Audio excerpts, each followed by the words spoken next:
எந்த பெண்ணும் அனாதையா இருக்கக்கூடாது, வரதட்சணையில பாதிக்கப்படக்கூடாதுன்னு இஸ்லாத்துக்கு முன்னாடியே நான் நிறைய போராட்டங்களை முன்னெடுத்திருக்கேன். இஸ்லாத்துக்கு முன்னாடியே கல்வி சார்ந்த சமத்துவத்தை ஏற்படுத்தணும்னு ஒரு டீச்சரா என்னோட ஜாபை ரிசைன் பண்ணிட்டு போராட்ட களங்களை சந்திச்சு உண்ணாவிரத போராட்டத்தை முன்னெடுத்து அப்போ நான் அடிச்சிருவோம் ஒடிச்சிருவோம் ஒரிக்கிறோம்னு சொல்லும்போது நான் யாருக்கும் அடிமை இல்லை. இந்த வேலை இருக்கிறதுனால தானே என்ன நீங்க அடிமை மாதிரி ட்ரீட் பண்ண முடியும், இந்த வேலையை ரிசைன் பண்றேன் அப்படின்னு சொல்லிட்டு பிள்ளைகளுக்காக தொடர்ந்து தற்கொலை தீர்வு கிடையாது, எப்படியும் ஜெயிக்கலாம், பாலியல் வன்கொடுமைக்கு எதிரான பாதுகாப்புன்னு என்னுடைய பரப்புரை பயணத்தை தொடங்கினேன். இது வரைக்கும் ஒரு 5 லட்சம் பிள்ளைகளை பள்ளி கல்லூரிகள்ல சந்திச்சு தொடர்ந்து பேசிட்டு இருக்கோம். இறைவன் நாடினால் மரணிக்கும் கடைசி நொடி வரைக்கும் இந்த பரப்புரைகளை முன்னெடுக்கணும், ஒரு பிள்ளையாவது பாதுகாக்கணும்ன்ற நியத்தோட தான் இந்த ஊருக்கு நான் வந்திருக்கேன். ஏன்னா 8ஆம் கிளாஸ் பிள்ளை லவ் பண்றான் கமிட்டட், 9ஆம் கிளாஸ் பிள்ளை இன்ஸ்டாகிராம்ல யாருமே தெரியாதவங்களோட சாட் பண்றான், அவன் 3 நாள் சரியா பேசலன்றதுனால தூக்குமாடி செத்துருவான் அப்படின்னு ஃப்ரெண்டு கிட்ட ஷேர் பண்றான். பெட்டர் தாய் படுக்கு அவ குழந்தை தான் வீட்டுல வளர்றோம் 8ஆம் கிளாஸ் பிள்ளை 9ஆம் கிளாஸ் பிள்ளை 10ஆம் கிளாஸ் பிள்ளைய தாய் தகப்பன் குழந்தையா தான் பாக்குறாங்க.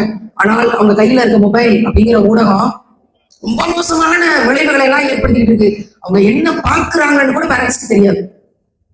ஒவ்வொரு பக்தரையும் துவா செய்யுங்க மறக்காம, யாரா எங்கள் பெண்களையும் பெண் பிள்ளைகளையும் நீயே பாதுகாப்பாயா, மறக்காம துவா செய்யுங்க.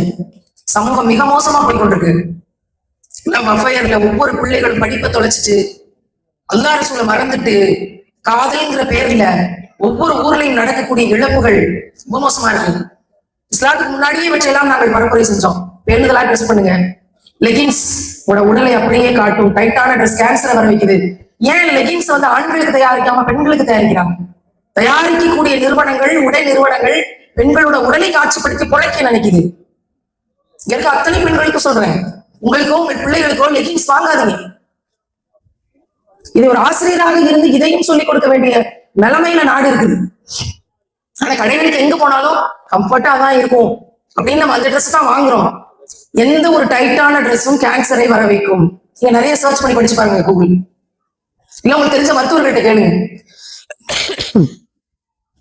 அப்படி இருக்கும்போது இந்த உடை சார்ந்த விஷயத்தை இஸ்லாத்துக்கு முன்னாடியே பேசணும், இஸ்லாத்துக்கு பின்னாடியும் வந்து பேச வேண்டியிருக்குது. நீங்க எல்லாரும் உங்க ஃபர்தாவை செக் பண்ணுங்களேன். எந்த ஃபர்தா ஸ்டோன் இல்லாம இருக்குது,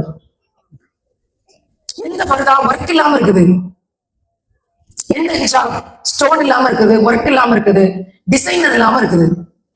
சின்ன பிள்ளைகளுக்கு எல்லாம் மக்கனா போட்டு இருக்கீங்க. 3 வயசு 5 வயசு பிள்ளைகளுக்கு எல்லாம் தலையை முடிய மறைக்கணும் அவசியமே இல்லை. ஆனா சின்ன பிள்ளைகளுக்கும் நீங்க மக்கனா மாட்டிட்டு இருக்கீங்க. அந்த மக்கனாவில் என்ன இருக்கு? முழுக்கவும் சிகிச்சை. உங்க ஃபர்தால இருக்கக்கூடிய ஒரு ஸ்டோனும் நரகத்துக்கான படிக்கட்டு. எதுக்காக? இங்க நான் கார்ல வரும்போதே பார்த்தேன், நிறைய பேர் துப்பட்டி போட்டிருந்தாங்க. எனக்கு தெரிஞ்ச ரொம்ப டீசெண்டா இருந்துச்சு. அவங்க அவ்வளவு நேர்த்தியா எதுவுமே தெரியாத மாதிரி கவர் பண்ணிட்டு வந்தாங்க. எந்த துப்பட்டியிலும் டிசைனர் துப்பட்டியை நான் பார்க்கல, லைனா தான் இருந்துச்சு நான் பார்த்த வரைக்கும். ஆனா ஃபர்தான்ற பேர்ல இன்னைக்கு போடக்கூடிய விஷயங்கள் ஜிகுஜிகு, கல்லு, கண்ணாடி வளையல், ஜிமிக்கி, ஜமிக்கி, என்னென்னத்தை ஒட்ட முடியுமோ எல்லாத்தையும் ஒட்டி கடைகளுக்கு இன்னைக்கு போய் கேட்டா பிளைன் ஃபர்தா கிடைக்கிறது இல்லை, பிளைன் மக்கனா கிடைக்கிறது இல்லை, லூசான ஃபர்தா கிடைக்கிறது இல்லை, இடுப்புப்படி ஃபர்தான் தான் விற்கிறான். அது பேர் அம்பர்லா டைப்னு வச்சிருக்கான். எதுக்காக? இந்த மேல் துணி லூசாக போடும். இத சபைகள்ல பேச வேண்டிய நிலைமைக்கு இன்னைக்கு சமூகம் தள்ளி இருக்கு. என்னுடைய உருவம் வெளியில வரும்போது அழகா தெரியக்கூடாது, என்னுடைய உருவ அமைப்பு வெளியில தெரியக்கூடாது, அதனால நான் லூசா போடுறேன், லைனா போடுறேன். லைனா போடணும், வீட்டை விட்டு வெளியே வரும்போது அழகா இருக்கக்கூடாதுங்கிறதுக்காக போடுற ஃபர்தா எப்படி அழகா இருக்க முடியும்? இங்க வந்து அத்தனை பெண்களும் சொல்லுங்களேன், உங்களுக்கு தெரிஞ்ச பதில சொல்லுங்க. எதுக்காக ஃபர்தால கல்லு விட்டுறாங்க? எதுக்காக மக்கனால கல்லு விட்டுறாங்க? என்னுடைய உடலும் என்னுடைய முடியும் கூட அழகு, ஈர்ப்பு, அது ஒரு ஆணை ஈர்க்க வாய்ப்பு இருக்கு. ஆனா அது கூட நான் கவர் பண்ணிக்கிறேன். இது நான் உயிரினும் மேலாக நேசிக்கும் முத்தமிழ் வீரநாயகம் ஸல்லல்லாஹு அலைஹி வஸல்லம் அவர்கள் நமக்கு சொல்லி கொடுத்த விஷயம். முடியை கூட மறைக்க சொல்லி.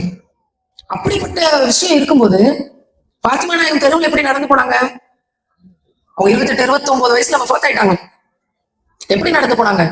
துணியை இழுத்து போத்தி கொண்டு, யாருன்னே தெரியாம அடையாளம் தெரியாத மாதிரி, யாரும் ஒரு பாட்டி போறாங்க போலியே, யாரும் ஒரு மூதாட்டி வயசான கிழவி போறாங்க போலியே அப்படின்னு பேசிக்குவாங்களாம். இப்படி போயிருப்பாங்க. எவ்வளவு பேணுதலா போயிருந்திருப்பாங்க. வீட்டை விட்டு வெளியே போகும்போது நான் அழகா இருக்க தேவையில்லை, யாரையும் ஈர்க்க தேவையில்லை. அதுக்காக நான் இந்த ட்ரெஸ் போடுறேன், ஃபர்தாவையும் ஹிஜாபையும்.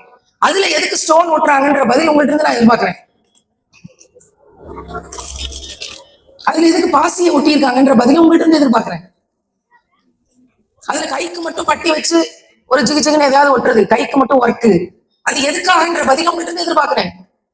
இதையெல்லாம் வீட்டில் இருக்கக்கூடிய எங்களுடைய தகப்பன்மார்கள் கேட்கல, கணவன்மார்கள் கேட்கல, அண்ணன்மார்கள் கேட்கல, தம்பிமார்கள் கேட்கல, உங்களோட வாப்பா கேட்கல.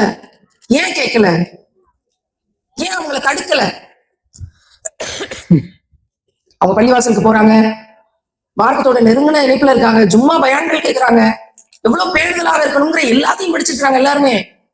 ஏன் அவர்கள் வீட்டு பெண்களை தடுக்கவில்லை? அப்ப நீங்க மனசுல எல்லாருமே ஒரு பதில சொல்லியிருப்பீங்க, எதுக்கு ஸ்டோன் பாசி எல்லாம் ஒட்டுறாங்க? அழகுக்காக தான் ஒட்டுறாங்க. இது தவிர வேற பதில் இருக்கும்னு என்னோட சிற்றறிவு கேட்கல. அழகுக்காக தான் ஒட்டுறாங்க. அழகுக்காக ஒட்டப்படுகிற ஸ்டோன்ஸ் பாசிகள் இருக்கிற ஃபர்தாவை போட்டால் அது ஃபர்தா ஆகாது, நான் ஃபர்தா. அழகுக்காக ஒட்டப்படுகிற ஸ்டோன்ஸ் பாசிகளை ஹிஜாப்ல போட்டு கொண்டு வந்தால் நான் ஹிஜாபி, ஹிஜாபே போடலன்றதுக்கு சமம். என்னங்க இவ்வளவு கடுமையா சொல்றீங்க? மனசு கஷ்டமா இருக்குல்ல? மனசு கஷ்டப்பட தேவையில்லை. நாங்களும் இதே டிசைனர் ட்ரெஸ்ல தான் இருந்தோம் 4 வருஷத்துக்கு முன்னாடி, இதே மேட்சிங் கல்ச்சர்ல தான் இருந்தோம் 4 வருஷத்துக்கு முன்னாடி. எங்களுக்கு இதை பத்தி தெரியும் போது சுபஹானல்லாஹ் எவ்வளவு பெரிய விடுதலை, எவ்வளவு பெரிய நிம்மதி. எவ்வளவு கூட்டத்துக்கு போனாலும் இன்னொரு லூசான ட்ரெஸ் மேல போட்டுட்டு போகும்போது எதை பற்றிய கவலை எனக்கு இல்லை. அவ்வளவு பேணுதல். இதுதான் உண்மையான விடுதலை. எனவே இங்க வந்திருக்க எல்லா சகோதரிகளுக்கும் சொல்லிக்கிறேன், அல்லாஹ்வுக்காக இன்னைக்கு ஒரு முடிவெடுப்போம். ஏற்கனவே பிளைனா வந்திருக்கோம், நான் பிளைனா மட்டும் தான் யூஸ் பண்ணுவேன்னு சொல்றவங்க அதை நம்ம ஃபாலோ பண்ணுவோம், பிள்ளைகளுக்கும் அதை எடுத்து சொல்லுவோம். இல்லை என்று பார்க்கும்போது தெரியக்கூடிய விஷயங்கள்னால சொல்றேன், மற்ற எல்லாரும் அல்லாஹ்வுக்காக இன்னைக்கு ஒரு முடிவெடுப்போம். ரமலானை வரவேற்க காத்திருக்கிறோம். இந்த அழகிய ரமலானை அடைந்து சொர்க்கத்தை அடையணுங்கிறதுக்காக இன்றைக்கு இந்த நொடி ஒரு முடிவெடுப்போம். இனிமேல் நான் மரணிக்கிற வரைக்கும் டிசைனர் ஃபர்தா, ஸ்டோன் ஃபர்தா, பாசி ஊசி வச்ச ஃபர்தா, ஹிஜாப் அணிய மாட்டேன். நான் பிளைனா தான் இதை போடுவேன், அதை லூசா தான் அணிந்து கொள்வேன். நிறைய பேரு இன்னைக்கு இருக்க இந்த ஜெனரேஷன் பிள்ளைகள் சோசியல் மீடியா பார்த்து கத்துக்கிறாங்க. நிறைய தலையில வந்து ஒரு துணியை போட்டு கழுத்தை சுத்திக்கிட்டு இப்படி ஒரு சுத்திட்டு இங்கிட்ட ஒன்று தொங்க விட்டு இங்கிட்ட ஒன்று தொங்க விட்டு வர்றது, இதுக்கு பேரு ஹிஜாப் அப்படின்னு. இதை வந்து மடிப்பா வச்சு கழுத்துல இருந்து கீழே வரைக்கும் படிக்கட்டு, ஒரு 8 படிக்கட்டு, தலையில வந்து ஒரு கூறு வச்சுட்டு, அதுக்கு பேர் கூரம், கூறு மட்டும் இப்படி வச்சுட்டு படிக்கட்டு, இந்த பக்கம் 8 படிக்கட்டு, இந்த பக்கம் படிக்கட்டு 8 படிக்கட்டு ஏத்திடுறது, இந்த பக்கம் 8 படிக்கட்டு ஏத்துறது. இதை ஒருத்தி வந்து சொல்லி கொடுக்குறா, இதுதான் ஹிஜாப் ட்ரெண்டிங் அப்படின்னு ஒரு பிள்ளை வந்து சொல்லி கொடுக்குறா. என்ன பேணுது இது? ஹிஜாபா? நபி ஸல்லல்லாஹு அலைஹி வஸல்லம் இப்படிதான் சொன்னாங்க அப்படின்னு ஒருத்தி டபுள் ஆக்ட் நடிச்சிட்டு இருந்தா. ஒரு பிள்ளை ஆரம்ப காலத்துல நம்ம பேணுதெல்லாம் வருவா, ஒருத்தி கண்ணாடி போட்டிருப்பா, அவளே இன்னொரு ட்ரெஸ் போட்டு வருவா, கண்ணாடி போடாம வருவா. இதுதான் ரசூலுல்லாஹ் சொன்னாங்க அப்படின்னு பேசுவா. 8 லட்சம் ஃபாலோவர்ஸ் வந்தாங்க. வந்ததுக்கு பிறகு இன்னைக்கு என்ன செஞ்சுட்டு இருக்கான்னு பார்த்தா, லிப்ஸ்டிக் போட்டு, மேக்கப் போட்டு, டிசைனர் ஃபர்தாக்களை போட்டு, இந்த கடையில இந்த டிசைனர் ஃபர்தா வாங்குங்க, இந்த பார்ட்டி வேர் புர்காவை வாங்குங்க. அப்படியே சில பிள்ளைகள்லாம் இன்ஸ்டாகிராம், யூடியூப் அப்படின்னு வர்றாங்க. ஆரம்பத்துல ரொம்ப பேணுதலா இருக்க மாதிரி வர்றாங்க. டபுள் ஆக்ட்ல ரசூலாவை பற்றி எல்லாம் பேசிக்கிறாங்க. எனக்கு முதல்ல இந்த நடிச்சு பேசி ரசூலாவை விளக்குறது, டபுள் ஆக்ட்ல நடிச்சு பேசி ஹதீதுகளை விளக்குறது, அப்புறம் நாடகம் போட்டு ரசூல்லாவையும் ஹதீதுகளையும் இஸ்லாத்தையும் விளக்குறது, இதுல எல்லாம் எனக்கு உடன்பாடே கிடையாது. எடுத்து சொன்னா விளங்காதான், படிச்சா விளங்காதான், மார்க் அறிஞர்கள் பேசுறது புரியாதா? நமக்கு 6 அறிவு இருக்குல்ல, அதெல்லாம் புரியல. ஆனா 10 பேர் சேர்ந்து நடிக்கணும், ஒருத்தையே டபுள் ஆக்டா நடிக்கணும், இதுக்கெல்லாம் நிறைய ஃபாலோவர்ஸ், எல்லாம் முஸ்லிம்ஸா இருக்காங்க. பேரை போய் உள்ள போய் பார்த்தோம்னா அவங்க 8 லட்சம் பேர் வந்தோன்னு என்ன செய்யறாங்க, இந்த கடையில டிசைனர் பொருட்கா வாங்குன்னு சொல்லி அவ்வளவு டிசைன், கலர் கலரா அவ்வளவு டிசைன், பார்ட்டி வேர் பொருட்கா வாங்குங்கன்னு விளம்பரத்துக்கு வந்து நிக்கிறாங்க பிள்ளைகள். வேதனையா இருக்கு. நீங்க என்ன ஆரம்பிச்சீங்க உங்க வேலைய? என்ன செஞ்சுட்டு இருக்கீங்க நீங்க? ரொம்ப கவலையா இருக்கு. அது போக இன்னைக்கெல்லாம் பிள்ளைகள் ஹிஜாப் போட்டு டான்ஸ் ஆட ஆரம்பிச்சிட்டாங்க பாத்தீங்களா? ஒரு ஊரோட பேரே வந்து கொடிகட்டி பறந்துச்சு, அதுவும் ஒரு முஸ்லீம் ஊர் தான். அந்த ஊருக்கெல்லாம் நாங்க எத்தனையோ நிகழ்வுக்கு போயிருக்கிறோம், பேசியிருக்கிறோம், எவ்வளவோ நற்காரியங்கள் அந்த ஊர்ல சேர்ந்து செஞ்சிருக்கிறோம். அந்த ஊரோட பேர் இவ்வளவு மோசமா பாதிக்கப்பட்டுச்சுன்னு ரொம்ப கவலை. அடுத்த வாரம் அந்த ஊருக்கு போகிறோம். அந்த பிள்ளை மேல தப்புன்னு நினைக்கிறீங்களா? இங்க இருக்க சகோதரிகள், படிக்கிற பிள்ளைகள், ஸ்கூல் காலேஜ் பிள்ளைகள், அந்த ஹிஜாப் போட்டுக்கிட்டு வர்தாவை போட்டுக்கிட்டு டான்ஸ் ஆடுறாள், லிப்ஸ்டிக் போட்டு மேக்கப் பண்ணிக்கிட்டு ஒரு பிள்ளை சினிமா பாட்டுக்கு டான்ஸ் ஆடுறாள், அவன் மேல தப்புன்னு நினைக்கிறீங்களா? இன்னும் 2 பிள்ளைகள் இருக்காங்க, ட்வின்ஸ், 8 பிள்ளைகள். அவங்க காலகாலமா டான்ஸ் ஆடிட்டு இருக்காங்க. இப்ப திருவிழால எல்லாம் டான்ஸ் ஆடுறாங்க வேஷம் போட்டுக்கிட்டு. ரொம்ப மோசமா இருக்கு பாக்குறது. நான் முஸ்லீம் பிள்ளைகளை மட்டும் சொல்லல, அவங்க நான் முஸ்லீமா இருக்கட்டும், இந்துவா இருக்கட்டும், கிறிஸ்டினா இருக்கட்டும், வேற சமூகத்தை சேர்ந்த பிள்ளைகளா இருக்கட்டும், யாரா இருந்தாலும் ஒரு ஆசிரியரா என் பெண் பிள்ளைகளுக்கு சொல்றேன், இந்த டைட்டா ட்ரெஸ் போட்டுக்கிட்டு ரோட்ல போய் ஆடிக்கிட்டு ஆடுறதுனால நான் பெரிய பெயர் புகழ் அடைகிறேன் அப்படின்னு இந்த பாட்டுக்கும் கூத்துக்கும் நடனத்துக்கும் உங்க அறிவை வித்துறாருங்க. நீங்க படிங்க, உங்க அறிவை வளர்த்துக்கோங்க. ஏதாவது ஒரு வகையில உங்களால சமூகத்துக்கு பிரோஜனமாக சிறப்பா வளர முடியும். உங்கள் உடல் அந்த அசைவுகளை காமிச்சுதான் உங்க திறமையை வளர்க்கணும், குடும்பத்தை காப்பாற்றணும்னு அது தேவையில்லை.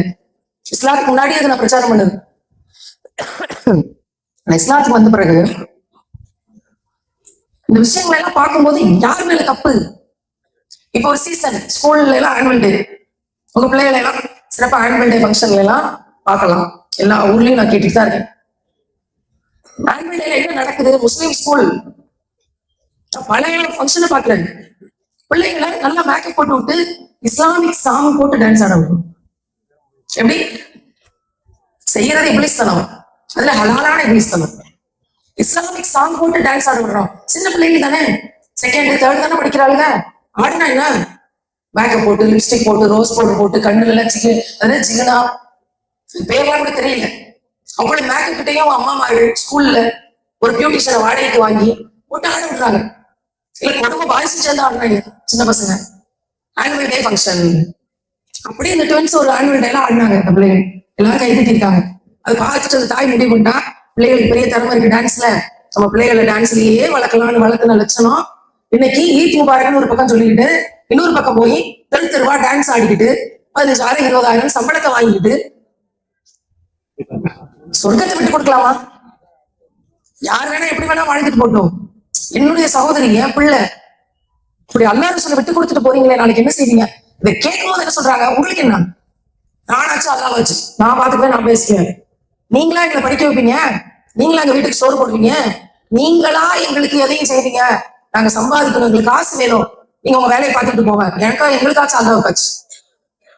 நேருக்கு நேரம் எவ்வளவு பேர் போன் பண்ணி பேசியிருக்காங்க, எவ்வளவு பேர் சண்டை போட்டிருக்காங்க.